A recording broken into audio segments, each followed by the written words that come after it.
세계는 아름답습니다. 오늘 여러분들 마음에 아름답지 못한 것들이 있다면 내려놓으세요. 그런 말씀으로 아름다운 것으로 바꿔갖는 은혜 시간 되시기를 진심으로 소원합니다. 오늘 우리가 읽은 말씀 미가 선지자 읽었거든요. 미가는 어느 나라 사람인가? 유대 사람이에요.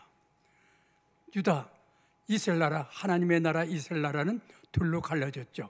북쪽은 이스라엘, 남쪽은 유다. 근데 유다 쪽 사람이에요. 그런데도 유다와 이스라엘, 북쪽 이스라엘 둘 다를 예언한 사람이 미가 선지자입니다. 그러나 주로 유다 예루살렘에 거하면서 자기 조국 유다를 위해서 예언한 사람, 그가 미가 선지자입니다. 내용은 하나님 앞에 잘못하면 하나님의 공의 하나님이기 때문에 벌을 줘요. 그러니까 하나님의 심판과 그러나 하나님이 절대로 당신의 자녀들 버리지 않아요. 회개하고 돌이키면 회복시켜 주세요. 그래서 심판과 회복을 예언한 것입니다. 우리가 미가서 하면 꼭 기억해야 할 성경 구절이 하나 있는데 그것은 바로 5장 2절이죠. 5장 2절은 뭡니까? 성탄절. 크리스마스 때 동방박사 얘기가 나오고, 그리고 동방박사들이 와서 어디에 메시아가 났느냐, 예수님이 어디서 출생했느냐 하고 물을 때 바로 미가서 5장 2절, 메시아가 베들레헴에서 났습니다. 거기 미가서 5장 2절이 있어요. 미가서가 예언한 거예요. 언제? 예수님이 오시기 전 700년 전. 그럼 700년 전 하면 우리가 생각나는 사람이 있어요. 동시대 선지자 바로 이사야. 예수님이 700년 전이거든요. 동시대 선지자예요. 이사야. 이사야는 그런데 귀족 출신이에요. 그러다 보니까 예언하는 거 보면 국가적이고 정치적인 거 좀 큼직해요.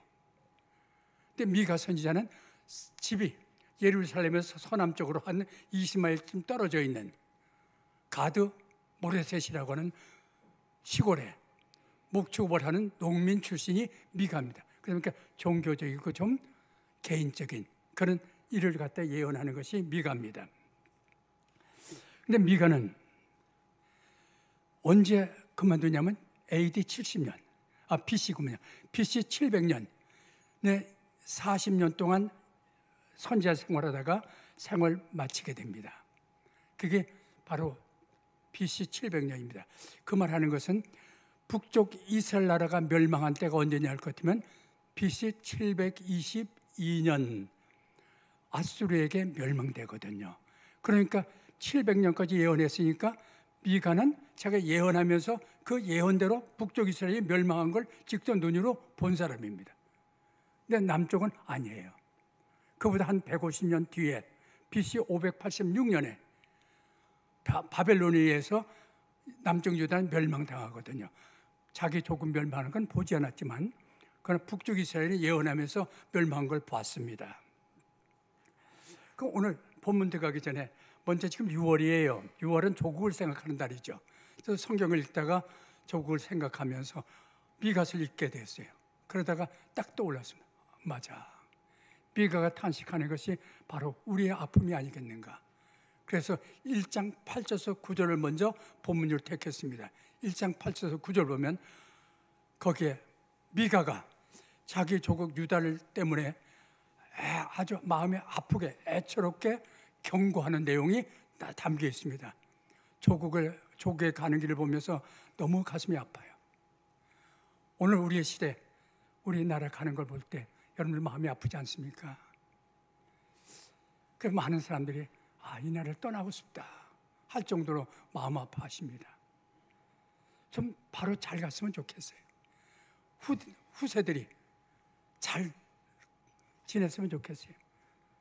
국민들도 좀 많이 아기도 많이 나서 좀 잘 됐으면 좋겠어요. 그럼 여러 가지 여건이 관련돼서 그렇게 하기가 힘들지만 저걸 생각하면 참 침울해지는 것을 느끼게 됩니다. 그래서 미가서를 본문을 저는 택하게 됐고요. 오늘 본문 들어가서는요 2가지를 생각하려고 합니다. 바로 두 번째 우리가 생각하려고 하는 것은 하나님이 자기 백성 이스라엘 백성에게 아주 안타깝게 호소하는 게 있습니다. 어떻게 그럴 수 있어? 하는 호소가 있는데 이게 바로 오늘 우리 예배드리러 온 당신의 백성들에게 우리에게 하시는 호소가 뭘까? 그걸 생각해 보려고 그러고 거기 3절에서 5절입니다. 그리고 그럼 하나님이 진정 우리를 향해서 원하시는 게 뭘까? 오늘 제목이죠. 여호와께서 구하시는 것은 주보에 그렇게 나오지 않았어요? 진정 구하시는 것이 뭘까? 6절에서 8절을 갖고 생각해 보려고 합니다. 그럼 먼저 1절입니다. 뭐 이렇게 애타게, 애처롭게 족을 향해서 그렇게 제발 그러지 않았으면 좋겠다고 경고했을까? 8절에서 9절 보니까 1장 8절에서 9절 보면 이렇게 말하거든요. 이러므로 내가 애통하며 애곡하고 벌거벗은 몸으로 행하며 들깨같이 애곡하고 타조같이 애통하며 이는 그 상처는 고칠 수 없고 그것이 유다까지도 이르고 내 백성의 성문 곧 예루살렘에 미쳤음이니라. 이러므로 내가 애통하고 애곡한다고 했습니다. 그러면서 벌거벗은 몸으로 내가 행하면서 들깨처럼 타조처럼 그렇게 슬퍼했다고 했습니다. 그럼 벌거벗은 몸으로 행하면서라고 하는 거, 벌거벗은 몸으로 행하면서는 원문을 보면 하나가 더 붙었어요. 맨발로. 맨발에 벌거벗은 몸, 뭘 상징할 것 같아요? 포로로 잡혀갈 때 끌려가는 모습이 바로 맨발로 벌거벗은 몸입니다.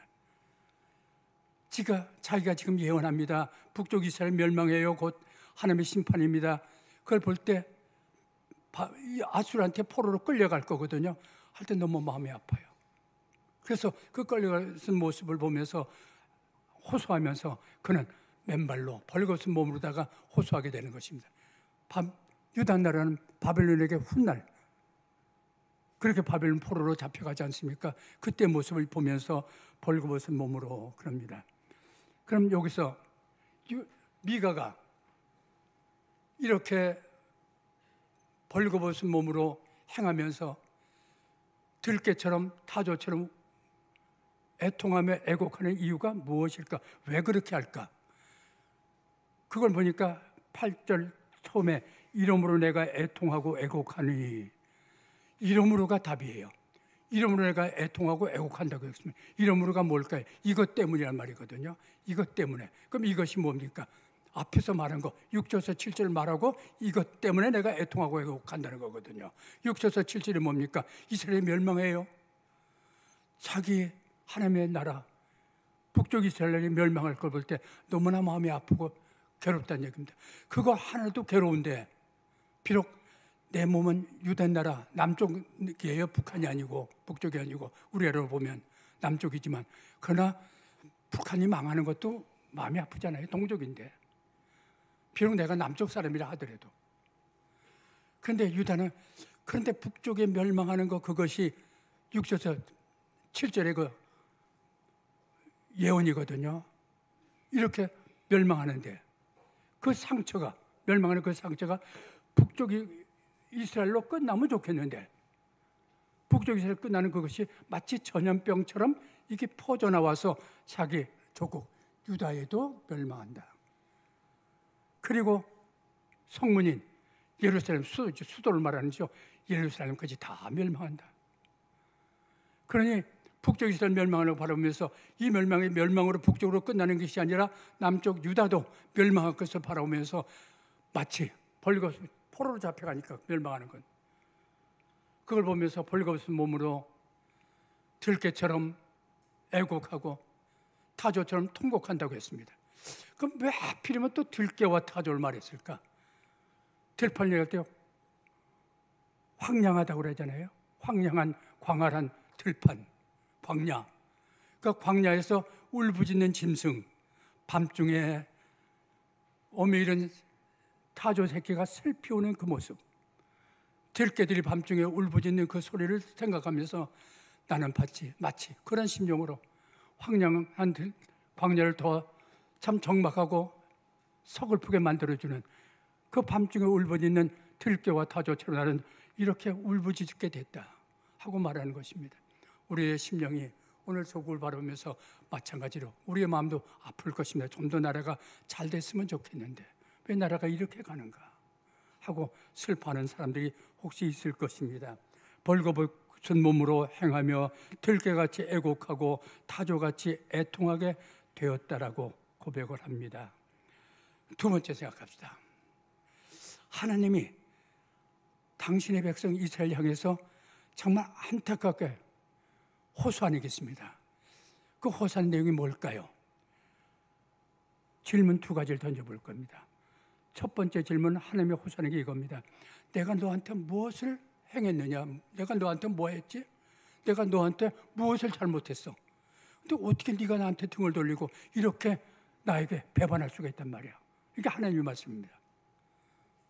내가 너한테 뭘 잘못했니? 내가 너를 뭘 해롭게 해줬어? 너 왜 그래?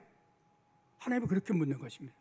이게 오늘 이 시간 혹시라도 하나님 앞에 등 돌리고 세상으로 빠지거나 죄짓거나 뭐 딴 길 가는 분 있으면 하나님의 음성이 들리시길 바랍니다. 내가 내게 무엇을 행하였으며 너를 괴롭게 하였느냐? 3절 보세요. 이르시기를 내 백성아 내가 무엇을 내게 행하였으며 무슨 일로 내게 괴롭게 하였느냐? 너는 내게 증언하라. 무엇을 내가 너한테 해갖고 무엇으로 내가 너를 괴롭게 했는지 너 한번 대답해 보라고, 증언해 보라고 그렇게 말했습니다. 근데 여기서 하나님 우리가 할 건 내 백성아, 지금 등 돌리고 죄 짓고 나가는데 에이 보래 그 끝났어 넌 아니야 하는 게 아닙니다. 그 내 백성이에요. 그래도 비록 우리가 하나님께 등 돌리고 딴 길을 간다 하더라도 하나님 보실 땐 이건 내 백성이에요. 버릴 수 없는 자식이에요. 마음이 아프고 괴로워도 내 백성아 하고 버릴 수 없는 자기 자녀들인 것을 고백하고 있는 하나님의 애타는 호소인 것입니다. 내가 무엇을 행하였으며 무슨 일을 너를 괴롭게 했느냐. 그런데 증언해 보라고. 이스라엘은 할 말이 없었어요. 이제 우리가 사사기 이제 시험을 볼 텐데 30일 마지막 주일날 이제 오후 예배 때 할 텐데, 근데 우리 사사기를 하거든요. 이스라엘 백성이 광야 지나갔어요. 애굽에서 출애굽해갖고 광야 40년 지나서 가나안 땅에 들어왔어요. 이제 하나님의 섭리로 가나안 생활이 시작이 되었어요. 그럴 때 왕이 없었죠. 처음에 무슨 시대입니까? 사사들. 그게 사사기거든요. 그럴 때 사사기 읽어보시면 여러 대적들에게 침입을 받고 고통을 당하고 많은 국민들이 죽음을 당하는 그런 모습을 우리 사사기를 통해서 볼 수가 있거든요. 하나님의 백성인데, 그런가 하면 또 이어서 사사기가 끝나면 사울왕, 다윗왕, 솔로몬왕, 그런 솔로몬 왕이 끝나면서 바로 나라가 두 쪽이 나죠. 북쪽은 이스라엘, 남쪽은 유다. 우리 북한과 남한으로 갈라지는 것처럼 이렇게 두 쪽으로 갈라졌습니다. 그리고 이래도 이 둘은 북쪽 이스라엘이나 남쪽 유다나 다 하나님의 나라, 하나님의 백성 이스라엘이에요. 근데 저들이 남북이 갈려갖고 싸움질해요. 더군다나 6.25같이. 그 싸움질하지. 그러면서 또 하나님 등 돌리고 아수르도 타고 아수르 바라보다가 애굽한테 얻어 터지고 또 애굽 바라보다가 아수르한테 얻어 맞고 그 대적들한테, 제국들한테, 주위의 강대국한테 또 매를 맞아요. 이것이 선민의 모습입니다. 선민의 역사를 보면 하나님 믿고 하나님의 백성이 됐으면 창통하고 전지전능하신 하나님 자녀인데 잘 돼야 되지 않아요? 왜 이렇게 역사가 괴롭습니까? 왜 고통과 시련이 연속됩니까? 이것이 이스라엘 백성들의 선민의 모습인 것입니다. 그런데 하나님 말합니다. 내가 뭘 너한테 그 잘못했고 너희가 이렇게 하나님의 매를 맞고 이렇게 세상의 매를 맞고 이렇게 지내야 되느냐는 말입니다. 뭘 잘못했지? 그래서 말합니다. 이스라엘 백성이 등 돌린, 가장 심하게 등 돌린 게 어느 때입니까? 출애굽해서 광야 지나갈 때입니다. 광야 너무 힘들어요. 그때 정탐꾼 보내서 가나안 땅을 정탐하지 않았어요? 그중에 12명 중에 10명이 뭐라고 했습니까? 아이고 가나안 땅 못 가요. 차라리 우리 애굽으로 돌아가다 죽읍시다. 옛날 애굽 노예 생활로 돌아갑시다 하고 하나님께 등 돌리고 하나님이 지금 가나안 땅을 주겠다고 인도하는 거건데 국민들이 반응하고 등 돌리지 않았어요? 그럴 때도 신명기 8장 3절에 보면 뭐라고 했습니까? 신명기 8장 4절이네요. 하나님은 이스라엘 백성들이 옷이 헤어지지 않게 해주시고 40년 동안 발도 붙들지 않도록 보살펴 주었다고 했습니다. 아무리 등 돌리고 그래도 내 백성이에요. 하나님을 버리지 않고 보살펴 주고 계신 하나님이십니다. 근데 왜 이래? 하고 말씀하십니다. 그리고 4절을 말합니다. 한 가지를 더 얘기합니다. 너희가 어떻게 내 백성이 되었니? 그게 4절입니다. 그건 출애굽 사건입니다. 4절 보시면 이렇게 말합니다. 내가 너를 애굽 땅에서 인도하여 내어 종노릇한 집에서 송영하였고 모세와 아론과 미리암을 내 앞에 보내었느니라. 또 애굽에서 노예 생활하지 않냐고, 고통 속에 그 애굽 생활하지 않냐고. 거기서 내가 인도에 내었고, 거기서 네가 종노릇한 거기에서 어린 양의 6월절 어린 양, 그 피로다가 너희를 속량 값 주고 사가지고 출애굽시켜서 내 백성 삼지 않았느냐고. 그런 너희들한테 내 백성으로서 바로 내 백성의 복받는 백성이 되도록 내가 모세를 세워갖고 그에게 내 대신 이적과 권능을 주어서 하나님, 애굽 나라 왕 바로 앞에 가서 하나님을 대신해서 외쳐서 출애굽시키게 하지 않았냐고. 그리고 하나님의 백성은 이렇게 살라고 하는 내가 율법을 주었지 않냐고. 그 율법 백성들에게 선포하라고 해서 모세를 그렇게 사용하지 않았느냐고. 모세 형 아론에게는 모세가 말을 난 입술이 두나미 했거든요. 널 도와줄 아론 형을 세우겠다. 형 아론을 세우겠다고. 모세의 말이 좀 실수하고 더 어둔하면 그걸 보완해 줄 형 아론을 세워주었고, 아론에게 제사를 관장하고 하나님 앞에 제사 지내고 하나님을 섬기며 하나님의 축복을 받을 수 있도록 그렇게 대제사장으로 아론 형을 세워줬지 않았냐고. 그런데 너희 미리암은 갖다가 그에게 음악의 재능을 줘서 찬양을, 하나님을 찬양할 수 있도록 그 작곡하게 하고 성가대를 해가 만들어서 그걸 하나님을 높은 소리로 찬양하도록 이렇게 하나님을 섬기고 하나님께 제사 지내고 하나님을 찬양하고 이렇게 복된 선민의 삶을 살 수 있도록 모세와 아론과 미리암을 너에게 보내지 않았냐고. 그런데 왜 너희는 그렇게 그 길을 가지 않고 이렇게 가고 있느냐 하고 안타까워하시는 하나님의 음성을 듣게 되는 겁니다. 두 번째 질문 던져보죠. 첫 번째 질문, 내가 너한테 뭘 잘못했니? 내가 너를 해롭게 한 게 뭐야? 한번 생각해봐. 증언해봐. 한 것이 첫 번째 질문이고요. 두 번째 것은 너 한번 기억하라고. 너 이거 기억하니? 하는 얘기입니다. 발람이 너에게 뭐라고 축복했는지, 발람이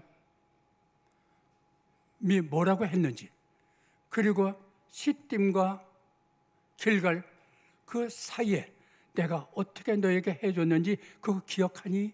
그거 기억하면 그때 내가 공의 하나님, 내가 내 자녀 삼으시고 내가 이렇게 너희를 복주겠다 했으면 그대로 너희를 인도하신 것을 너희가 알게 될 것이다. 내가 공의로 행한 것을 너희가 알게 될 것이다 라고 말씀했습니다.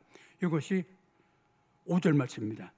내 백성아, 너는 모압 왕 발락이 꾀한 것과 부올의 아들 발람이 그에게 대답한 것을 기억하며 시딤에서부터 길갈까지의 일을 기억하라. 그리하면 나 여호와가 공의롭게 행한 일을 알리라 하신 것이니라. 모압 왕 발락이 이스라엘 백성이 이제 가나안 땅 광야 지나서 이제 적과 꾸린 가나안 땅으로 들어갑니다. 그럴 때 모압 왕을 만나게 되거든요. 모압 왕이 보니까 이거 종노릇하든 애굽의 종노릇하든 보잘것 없는 건데 이게 너무나 강해요. 건들 수가 없어요. 왜냐하면 그 뒤엔 하나님이 백이 있어요. 하나님이 지켜주세요. 하나님 앞에 버림을 받게 만들어야겠는데 해서 꾀를 하나 냅니다. 그 꾀가 바로 뭐냐면 선지자 발람을 통해서 이스라엘을 저주하게 만들어요. 그럼 저주합니까? 하나님이 버릴 거 아니에요.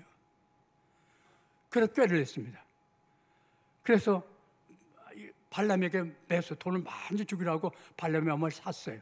그리고 발람에게 요구합니다. 발락이, 모압 나라 왕 발락이 이스라엘 저주하라. 저주하려고 그러는데 하나님이 발람의 부올의 아들 발람의 입을 딱 붙들고 저주를 못하게 해요. 그리고 나오는 것이 축복으로 나오게 만들어요. 너 그거 기억하니? 저주도 축복으로 바꾸시는 하나님이신데 내가 너를 그렇게 생각했어. 그리고 시딤에서 길갈은 뭐냐면, 시딤이라는 것은 어디냐면요, 이제 출애굽했어요. 광야 40년 지났어요.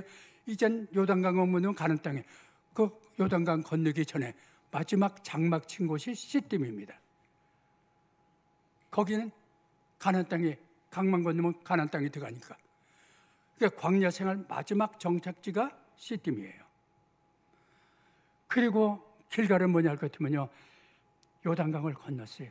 시딤과 길갈 사이에 가로막는 강이 큰 물이 있는데 이게 요단강이에요. 요단강을 다 마르게 하고 육지같이 건너게 해줬어요. 그리고 그들이 요단강을 건너서 가나안 땅에 들어갔어요. 가니까 처음 성 여리고성에 딱 가로막는데 엄청나게 견고한 성이에요. 그래서 여호수아가 거기 정탐꾼들을 보냅니다. 도대체 여리고성이 어떤 성인지 한번 가서 정탐해 오라 하고 두 상을 보내요. 그 보낸 곳이 바로 길갈입니다. 그 가나안 땅에 들어가서 첫 장막을 친 길갈, 그곳에서 이제 가나안 생활의 출발이에요. 시팀은 장막 생활에 끝나는, 광야 생활에 끝나는 종착점이고, 그리고 길갈은 이제 가나안의 축복을 누리는 바로 출발점이 거기입니다. 거기 하나님이 요단강을 건너게 해주시고, 길갈에서 이제 하나님의 백성인데 아브라함에게 하나님의 백성을 할례를 행하라고 그랬거든요. 할례 행하면 우리가 할례하면 생각 떠오르는 게 있습니다. 세겜에서 세겜 사람을 죽일 때 할례 행하라고 그랬거든요. 할례 행하고 다 할례 때문에 끙끙 앓고 있을 때 다 죽이지 않았습니까? 그 바로 이 할례라는 건 하나님의 백성 되는 건데, 그 행하면 수술 받았으니까 아파서 움직이질 못해. 그때 가나안 족속 가서 죽이면 다 죽어요. 근데 하나님이 한 명도 건들지 못하게 할례 받고 있는 걸 그걸 지켜 보호해 주시는 하나님입니다. 그것이 시팀에서 길갈에서 행하신 하나님의 일입니다. 이렇게 광야 생활 다 마치고 애굽에 종살이하는 거 애굽 생활 마치고 광야 생활 마치고 40년 마치고 이제 가나안의 복된 삶을 시작하는 그 출발점, 거기 하나님이 이렇게 인도해 주셨는데, 그런데 너희는 왜 그렇게 하느냐고. 하나님이 정말 모든 구원한 것은 하나님의 은혜인 것을 깨달을 수 있지 않느냐고. 그래서 하나님이 말씀하십니다. 이스라엘 백성들은 애굽에서 출애굽할 때, 그리고 종살이에서 그 벗어나서 정말 그 애굽 사람들한테 떠받쳐서 제발 좀 나가서 광야로 가라서 나가 가는 땅으로 가라고 내보내줄 때, 그때 정말 하나님의 능력을 하면서 하나님을 찬양하면 얼마나 좋았습니까? 그때 출애굽의 그 기쁨은 굉장히 넘쳐요. 홍해 바다를 갈라주시지 얼마나 좋았습니까? 그런데 그 기쁨이 살다 보니까 다 없어졌어요. 지금은 그냥 그 출애굽 사건도 하나의 지나간 이야기로 끝나게 되는 것입니다. 이것이 출애굽 사건이 바로 우리가 오늘 예배 시작할 때 사도신경을 암송했죠. 사도신경을 우리 뭐라고 했습니까? 신앙 고백이라고요. 근데 이스라엘 백성을 원시, 그땐 예수님이 오시기 전이잖아요. 그때 원시 신앙 고백이 바로 뭐냐면 출애굽 사건입니다. 그래서 저들은 예배 드릴 때 시작하면 출애굽 사건 하면서 우리가 이렇게 구원받았다고 하는 것을 생각하면서 하나님의 은혜를 생각했어요. 근데 지나다 보니까 출애굽 사건의 감격도 다 사라지고 이제는 출애굽, 그래 그 옛날에 조상 때 그런 일이 있었지 하는 정도입니다. 우리가 오늘 신앙 고백할 때 얼마나 여러분들 가슴에 주님을 생각하면서 주님의 십자가를 바라보면서 신앙 고백했는지, 성찬 예식 행할 때 물과 떡과 포도주를 마시면서 예수의 몸이 나 때문에 찢기시고 내 죄 때문에 예수의 그 보혈로 내 죄를 씻어주신 그 주님의 뜨거운 사랑을 느끼면서 성찬 예식에 참여하는지, 그거 다 사라지고 이제는 형식적으로 그냥 하고 있지 않은지 오늘도 주님 우리에게 묻고 계십니다.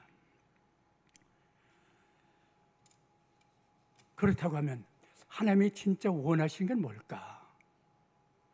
우리가 생각을 오늘 6절에서 8절에서 생각하려고 합니다. 하나님이 나에게 원하시는 게 뭐겠는가? 그래서 오늘 제목이 여호와께서 구하시는 것은 했습니다. 첫 번째 6절에서 7절에 보면 이스라엘 백성들이 하나님이 원하시는 걸 오해한 게 있습니다. 혹시 여러분 중에도 하나님이 나에게 무엇을 원하시는지 오해한 것이 있는지 6절 7절 보세요. 내가 무엇을 가지고 여호와 앞에 나가며 높으신 하나님께 경배할까? 6절 그렇게 말하죠. 하나님 앞에 자 예배 드리러 갑니다. 내가 무엇을 가지고 하나님께 나가서 높으신 하나님께 내가 경배할까?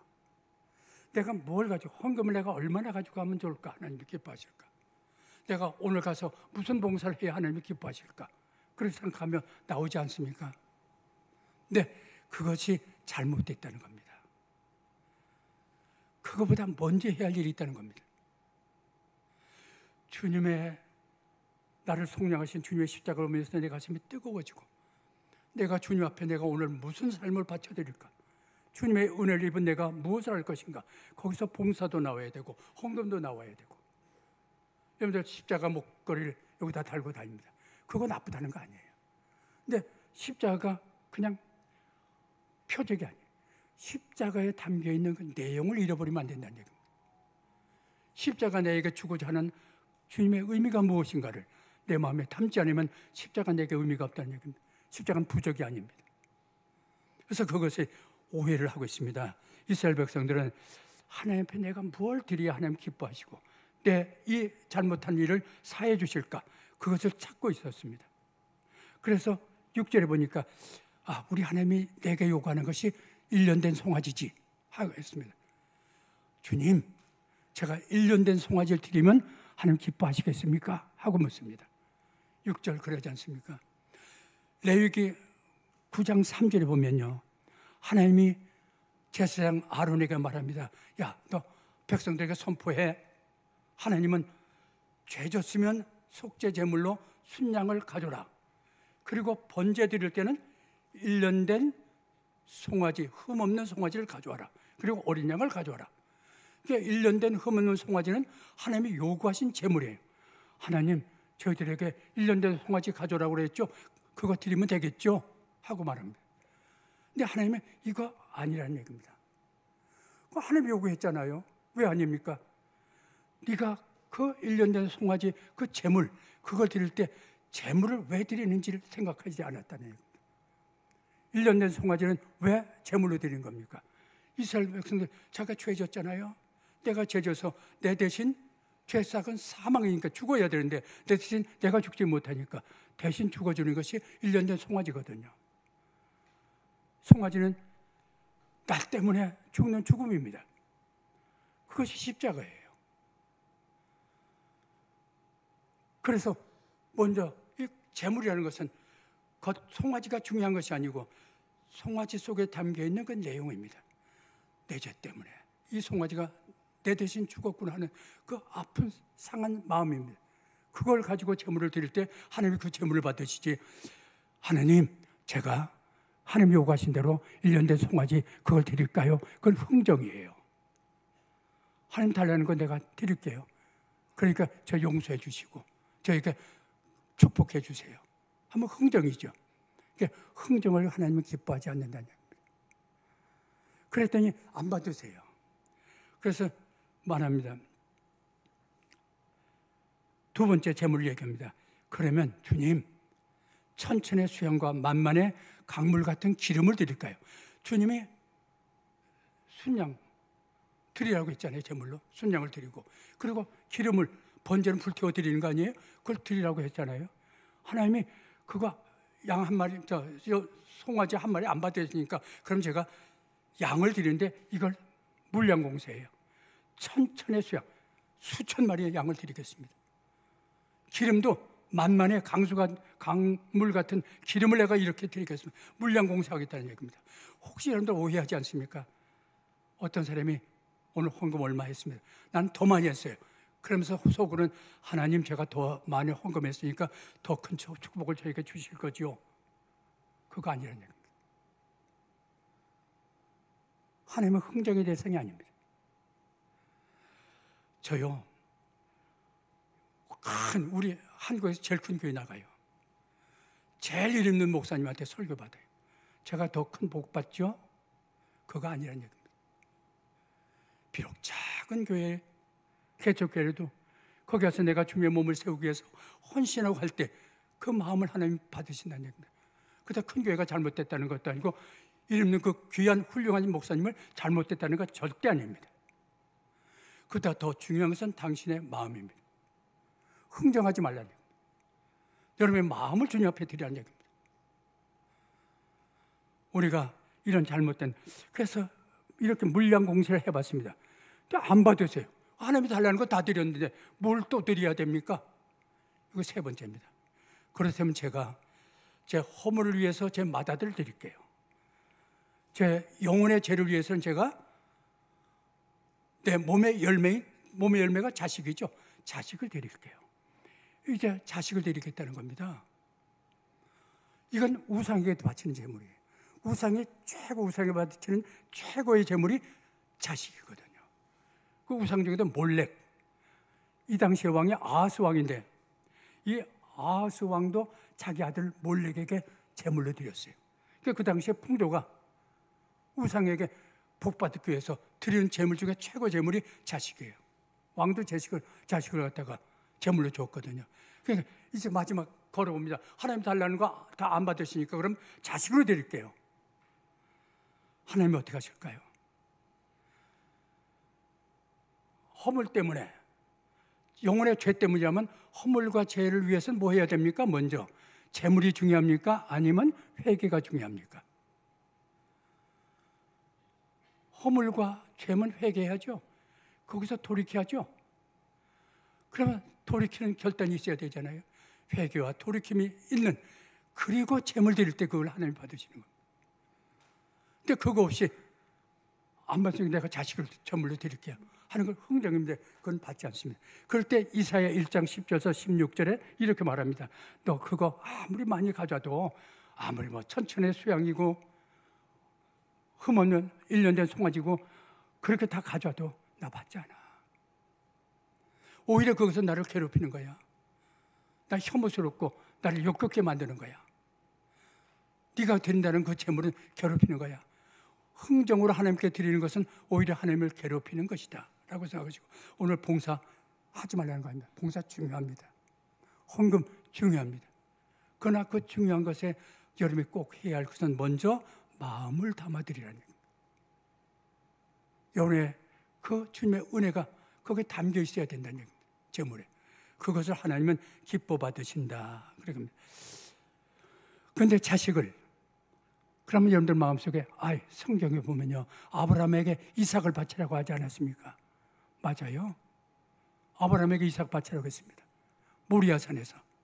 그런데 하나님은 이삭의 육체를 받으셨습니까? 제물로 받았습니까? 아브라함의 마음을 받았습니까? 이삭의 육체를 받지 않았어요. 아브라함의 마음을 받았습니다. 그러니까 하나님은 아브라함의 마음이 정말 이삭까지도 하나님 앞에 드릴 수 있는가, 그걸 받으신 것입니다. 여러분들 꼭 기억하시고 하나님 기뻐하시는 하나님의 백성 되셔서 하나님의 복이 함께 하시길 바랍니다. 그 하나님의 진정 원하신 것은 뭘까요? 하고 이제 묻게 되죠. 하나님은 그럼 저한테 이 시간 원하신 게 뭡니까? 하고 묻게 되면 8절입니다. 마지막 절에 8절에 사람아, 주께서 선한 것이 무엇임을 내게 보이셨나니 여호와께서 내게 구하시는 것은 오직 정의를 행하며 인자를 사랑하며 겸손히 내 하나님께 함께 행하는 것이니라. 우리가 하나님은 내 삶의 제사를 먼저 요구합니다. 내가 봉사 전에 내 삶의 자세, 어떤 자세인가? 우리 로마서를 봅니다. 1장서 11장까지는 의인은 뭘로 살아요? 의인은 믿음으로 산다고 그랬죠. 그걸 이센득이라고 말합니다. 이센득의 교리가 1장서 11장까지 나와요. 로마서에. 그 12장서 끝장 16장까지는 당신이 이제 예수 믿고 그리스도인이 되었으면, 믿음으로 예수 믿었으면 이제 그리스도인이 되었는데 그리스도인의 생활 원리가 나와 있습니다. 그래서 이렇게 살아라. 생활 원리의 시작부터 생활 원리인데 제일 시작을 하나님이 이걸 요구하십니다. 12장 1절에 보면 하나님이 12장 1절에 보면 이렇게 말하죠. 너의 몸을 하나님이 기뻐하시는 거룩한 산제사로 드려라. 너의 몸을 하나님이 기뻐하시는 거룩한 산제사. 네 삶이 거룩한 삶이 좀 되라니. 하나님이 거룩한, 하나님을 본받는 거룩한 삶을 살아라. 이것이 우리에게 요구하시는 것입니다. 그런데 여기에 보면 8절을 시작할 때 사람아 그렇게 말했습니다. 사람아라는 말은 아담아라는 말입니다. 아담은 인류 조상 아담이잖아요. 아담이라고 왜 이름을 지었습니까? 하나님이 흙으로 빚었거든요, 아담을. 그러니까 흙이란 단어입니다. 그러니까 사람아라는 것은 흙으로 빚은 어리석은 자야. 너 뭐 이렇게 대단하게, 네가 뭐 대단한 줄 알아? 너 흙으로 빚은 어리석은 자인데, 그 어리석은 자가 다 모든 거 하나님이 창조하시고 하나님의 것인데 뭘 하나님을 네가 크고 귀하다고 여기면서 그거 흥정하겠다고 하나님 앞에 흥정을 거느냐는 얘기입니다. 이게 사람입니다. 이 어리석은 자야. 또 흙으로 빚은 자인데 뭐 하나님 앞에 흥정을 걸겠다고 네 귀한 것, 네 큰 것이라고 생각하면서 그거 갖고 드릴 테니까 나 용서해 주시고 나에게 기뻐 받아달라고 흥정하겠냐고 그러지 말라는 얘기입니다. 그게 사람입니다. 그럼 뭘 요구하십니까? 정의를 행하며 그랬습니다. 정의는 하나님의 속성이에요. 우리의 생각이나 말이나 행동이 정직하고 바르게 사는 것, 그리고 고아나 과부를 갖다가 약자들이 전에 학대하지 않고 돌봐주는 것, 보살펴주는 것, 이것이 정의입니다. 신명기 32장 4절 보면 하나님은 정직하시고 바르시다. 그럼 공의와 정직의 반대가 뭡니까? 공의의 반대는 불의죠. 불의와 정직의 반대는 거짓이죠. 그러니까 불의와 거짓, 이것이 미가 시대의 모습입니다. 미가 시대는 7장 5절 옆으로 한번 겹눈이로 보세요. 7장 5절 뭐라고 했습니까? 미가서 7장 5절 보면 너의 이웃을 믿지 말며 친구를 의지하지 말며 내 품에 있는 여인에게라도 내 입의 문을 지킬지어다. 믿을 사람 아무도 없어요. 이웃도 친구도 네 품에 안긴 아내도 믿을 거 없어요. 네 입의 문을 지키라고 했어요. 아내에게도. 섣불리 말했다가 안 했다 말했다 그게 툭 튀어나가고 문제를 일으킬 수 있으니까. 이런 정말 신뢰가 무너진 시대입니다. 이럴 때라 하더라도 네가 예수 믿는 그리스도인이야? 그럼 정의를 행하라는 얘기입니다. 정의를 행한다는 게 뭡니까? 행한다는 걸 만든다는 얘기입니다. 비록 불의한 사이지만 네가 크리스찬이면 너는 하나님에게 하나님의 속성인 정의를 받을 수 있는데 이 정의를 이제 네 삶 속에 실천하도록 하라. 그겁니다. 그러니까 행한다는 건 만든다는 얘기예요. 비록 다 불의한 세상이 또 우리가 가는 곳은 내가 정의를 행하고 정의가 심어지도록 그렇게 하라는 얘기입니다. 그게 누구예요? 다니엘. 너 다니엘같이 살아라 얘기입니다. 그럼 다니엘의 뜻이 뭡니까? 하나님은 나의 심판자. 하나님 앞에 사는 사람이에요. 하나님의 심판자로 삼고 하나님 앞에 사는 사람이 다니엘입니다. 너 다니엘같이 살아라 하고 얘기하십니다. 그런데 다니엘은 사람들이 다니엘을 죽이기 위해서 뒷조사 다 했잖아요. 뭐 털어서 뭔지 안 나는 사람이 누가 있어? 하고 조사했더니 다니엘에겐 뭔지 한마디 하나 찾아낼 수가 없었습니다. 그래서 모함해가지고 사적으로 집어넣었잖아요. 하나님은 다니엘을, 정의를 행하는 다니엘을 버리지 않습니다. 바벨론이 망해도, 메다 나라가 망해도, 파산 나라가 세워져도 3나라가 셋을 거치면서 다 총리한 사람이 다니엘이에요. 한 나라에 총리하면 그 다음 나라에는, 한 정권이 총리하면 그 다음 정권은 안 하잖아요. 근데 이건 나라가 망해도 또 세워져도 또 그것도 총리하는 사람이 다니엘입니다. 이렇게 형통한 길로 인도하셨고 사자 입을 봉해갖고 사자가 물지도 못하게 만들었어요. 하나님이 지켰어요. 정의를 행하는 사람. 그리고 인자를 사랑하며 했습니다. 인자가 뭘까? 헤셋이래요. 헤셋.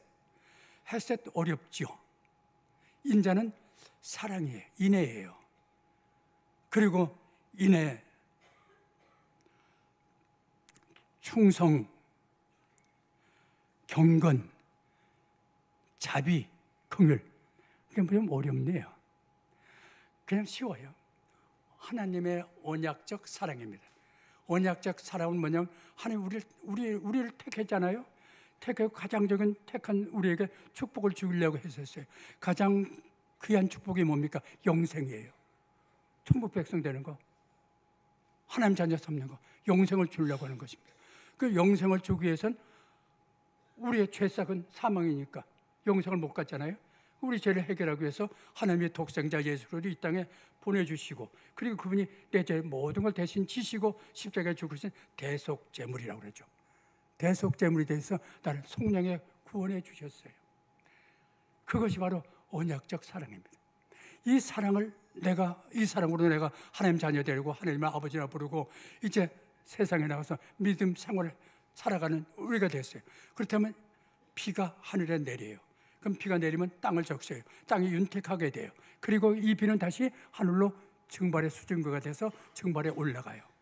마찬가지로 하나님이 하늘에서 내려와서 내 인자가 돼 주셨어요. 언약적 사랑을 내게 주시고 이 사랑을 내 삶 속에 이제 나는 심어야 돼요. 이 사랑, 주님의 사랑으로 오늘 돌아가서 가정부터 우리 가정에 주님의 십자가의 사랑에 부끄럽지 않도록 정말 우리 살아봅시다. 우리 교회가 그런 교회가 되도록 서로 사랑하며 살아봅시다. 그러면 주의가 윤택해져요. 그러면 그걸 누가 받으세요? 하나님이 받으세요. 야, 너희 가정 좋다. 너희 교회 참 좋아. 하고 하나님이 다 받으세요. 주님의 교회지만. 그게 비예요. 하늘에 내려온 비가 주위를 윤택하게 하고 그리고 하늘로 다시 올라가는 것처럼 이것이 인자를 사랑하는 것입니다. 그리고 마지막 하나 더 요구합니다. 겸손히 하나님과 함께 행하거라. 겸손히 하나님과 함께 행하는, 동행하는 삶을 살아라. 하나님과 그렇게 말했습니다.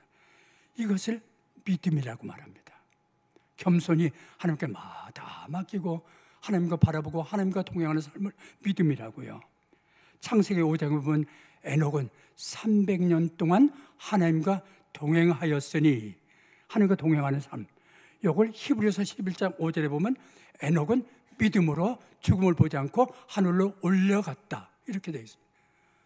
300년 동안 동행한 것을 믿음이라고 한 단어로 말했어요. 그리고 하나님이 우리에게 요구하는 게 뭡니까? 정의, 인자, 믿음, 세 가지. 그 중에 가장 우리가 기본적인 것은 하나님 바라보고 하나님께 모든 것 맡기고 겸손히 하나님과 함께 동행해 보세요. 이것이 은혜 받는 바로 가장 중요한 기본입니다. 하나님의 축복이 임하는 통로인 것입니다. 미가는 절대로 제사를 금한 거 아닙니다.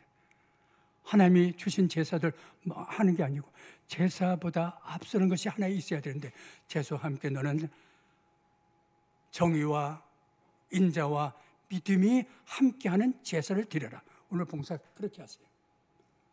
하나님 은혜 생각하면서 힘들더라도 그렇게 기쁨으로 해주시면 주님이 너무 기뻐하세요.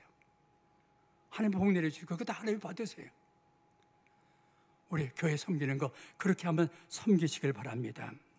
베드로전서 5장 6절에서 7절 성경 말씀 한 곳 읽을게요. 베드로전서 5장 6절에서 7절입니다. 그러므로 하나님의 능하신 손 아래 겸손하라. 능하신 하나님 손 아래에서 네가 겸손하게 엎드려 있으면 하나님이 때가 되면 너를 높여주시리라.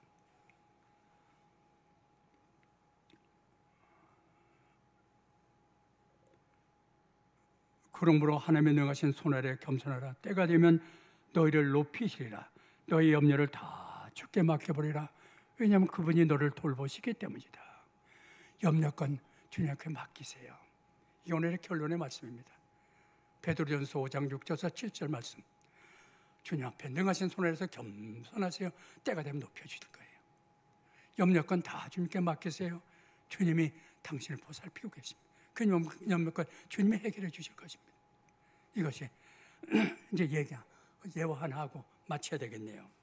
시간 딱 됐네요. 자녀들이 얘기하는 얘기를 아버지가 지나가면서 듣게 됩니다. 형이 동생한테 데려옵니다. 이렇게 말합니다. 야, 너 그걸 그렇게 하지 마. 그럼 아버지가 너 사랑하지 않아? 하고 말했습니다.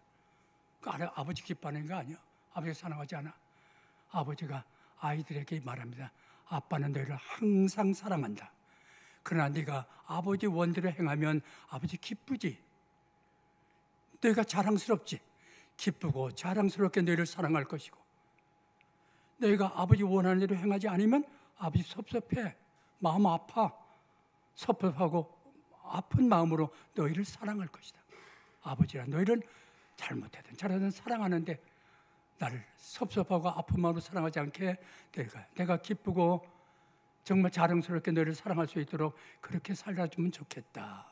오늘 하나님이 우리에게 주시는 여호와의 말씀입니다. 같이 기도드리겠습니다. 아버지 하나님, 저들 불러 모아주시고 하나님 말씀으로 어떻게 하나님의 자녀다운 삶을 살 수 있을까를 알려주셨사오니 우리 하는 모든 하나님 말씀 속에 우리의 마음이 담겨질 수 있도록 도와주시고 우리의 행함이 우리의 주의를 윤택하게 할 수 있도록 하나님 기쁘시게 받으시는 재물이 될 수 있도록 인도하여 주시옵소서. 예수 그리스도 이름 받들어 기도드리옵나이다. 아멘.